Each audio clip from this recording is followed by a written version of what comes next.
Oke, kembali lagi di channel saya. Makasih buat kalian yang sudah mengklik video ini. Gimana kabar kalian hari ini? Baik-baik saja kan? Kali ini kita membahas terkait Dokter Tifa. Kita tahu selalu bersemangat ya kan menyerang Pak Jokowi. Bahkan tidak ada sedih-sedihnya, tidak ada rasa menyesalnya. Bahkan kepolisian pun dia curigain, dia tidak percaya. Tapi kok sekarang merengek minta tolong ke polisi? Kenapa? Diteror ya? Menyesal ya? Dibully ya? Itu ulah Anda sendiri. Kalau ulah Anda benar, nggak mungkin Anda dibully. Jadi masyarakat yang ngebully itu pun tahu kalau itu Anda salah. Pak Jokowi diam. Jadi masyarakat yang membalas. Itulah karma. Kita lihat langsung gimana videonya. Sebelum kita ke videonya, bantu like, subscribe, dan share dulu video ini. Tidak tunggu lama, kita ke video langsung. Let's go. Dokter Tifa adalah di antara beberapa orang yang saat ini sedang viral karena melaporkan terkait ijazah Jokowi hingga penyakit kulit yang dialami sang mantan. Namun belakangan, dirinya mengaku kerap mendapat teror setelah menyinggung soal dugaan ijazah palsu hingga penyakit Joko Widodo. Pengakuan ini ia sampaikan melalui akun X pribadinya pada Sabtu, tanggal 28 Juni tahun 2025. Dalam cuitannya, Dokter Tifa menyebut bahwa anak-anaknya kini menjadi korban teror. Mulai dari intimidasi langsung hingga doxing atau penyebaran data pribadi di media sosial.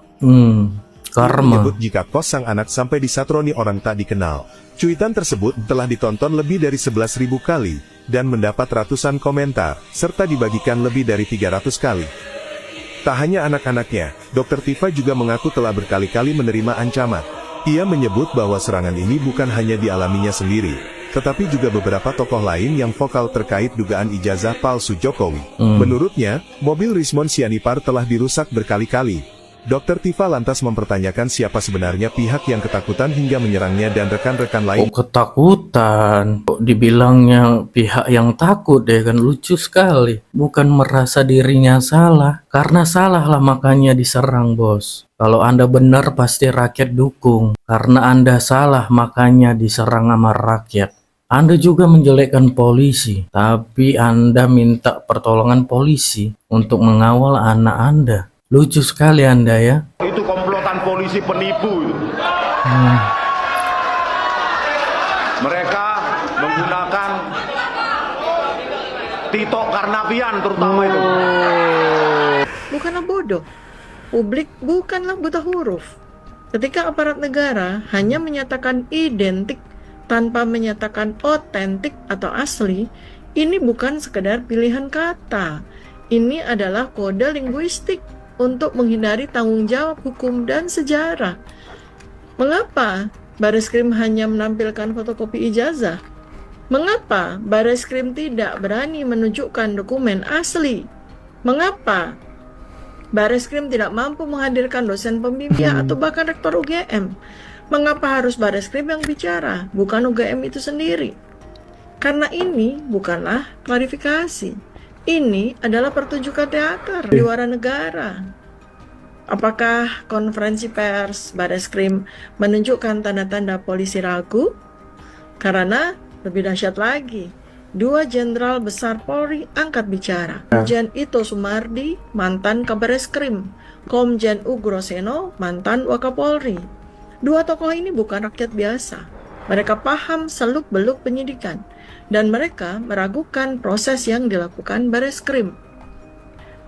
Kalau mantan petinggi Polri sendiri sudah bersuara, siapa yang masih bisa dipercaya bahwa ini proses yang independen dan profesional? Kebenaran tidak butuh perlindungan politik. Ijazah asli tidak butuh polisi buktikannya. Cukup buka lemari, ambil map, dan tunjukkan di depan kamera. Tapi sampai hari ini, Jokowi tidak pernah menunjukkan ijazah aslinya secara langsung kepada rakyat pemilihnya. Mengapa? Apakah ijazah itu tidak ada?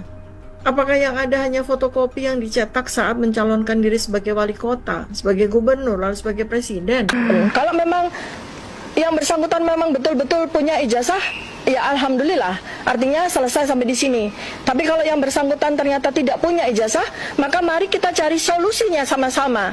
Bagaimana kita memiliki seorang pemimpin selama 10 tahun, ternyata secara administratif tidak memenuhi dari syarat yang seharusnya. Terima kasih. Jadi update dari peristiwa kriminalisasi yang kami lakukan. Saya menunggu Dokter Tifa pakai baju Sofi. Adik-adik kesini kan sangat ingin kan ya, sangat ingin kan ya melihat saya pakai baju orange.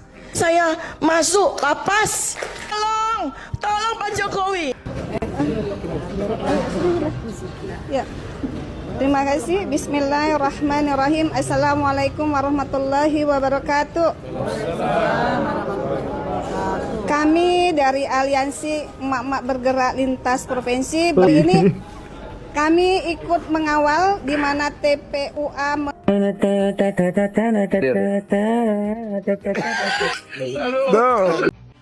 Kami sudah membuat surat sampai ke PBB, sampai ke Amnesty International, sampai ke Komnas HAM Internasional.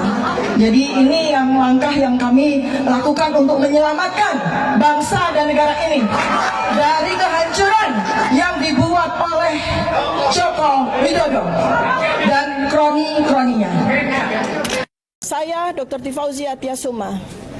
Yang saya hormati para pemimpin dunia, rekan-rekan akademisi, media internasional, dan seluruh warga dunia yang mencintai keadilan.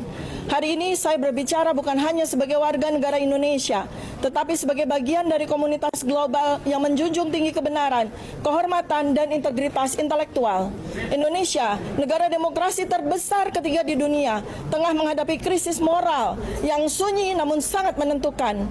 Bukan krisis yang ditandai oleh perang atau kekerasan, melainkan oleh pergulatan antara kebenaran dan kekuasaan, antara nurani akademik dan tekanan politik. Inti dari persoalan ini adalah sebuah pertanyaan yang sederhana namun mendasar. Benarkah seorang mantan Presiden Republik Indonesia pernah menjabat dengan ijazah akademik yang tidak otentik? Pertanyaan ini bukan serangan pribadi, bukan fitnah, bukan pula manuver politik. Ini adalah panggilan moral dan konstitusional yang diajukan oleh kami para akademisi, peneliti, dan intelektual yang menjalankan tanggung jawabnya untuk mengkaji, mempertanyakan, dan mengungkapkan kebenaran. Namun hari ini, kami yang bersuara, di antara kami adalah saya sendiri Dr. Tifa, Dr. Roy Suryo, Dr. Ismon Sianipar, dan beberapa lainnya justru dikriminalisasi. Kami dibungkam, kami diperlakukan seolah-olah penjahat. Padahal satu-satunya kesalahan dalam tanda kutip kami adalah kami sedang menegakkan kebenaran. Kami tidak bertindak sembrono, kami tidak menyerang, kami menggunakan pendekatan akademik, dan motivasi kami adalah menjaga kehormatan Republik.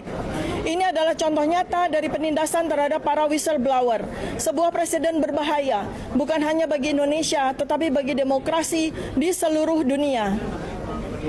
Kami tidak meminta dunia untuk campur tangan. Kami hanya mengundang dunia untuk menyaksikan, untuk mencatat, untuk mendengarkan. Karena kebebasan akademik dan hak untuk berkata benar adalah nilai universal dan dilindungi oleh undang-undang internasional. Dan ini tidak terikat oleh batas negara. Kami memohon kepada sahabat-sahabat kami di PBB, di universitas-universitas dunia, di organisasi hak asasi manusia internasional, beri ruang bagi kasus ini. Sadari bahwa harga dari diamnya suara nurani jauh lebih mahal daripada ketidaknyamanan politik sesaat. Rasulullah Muhammad SAW pernah bersabda, katakanlah yang benar walau itu pahit. Dan dalam tradisi keadilan global, kita mengenal ungkapan, lengkung semesta moral itu panjang tapi ia condong menuju kebenaran. Semoga ia kali ini condong ke sini dan semoga saatnya adalah sekarang. Oke, itu dia video. Gimana menurut kalian, dan sampai bertemu di video saya selanjutnya. Bye.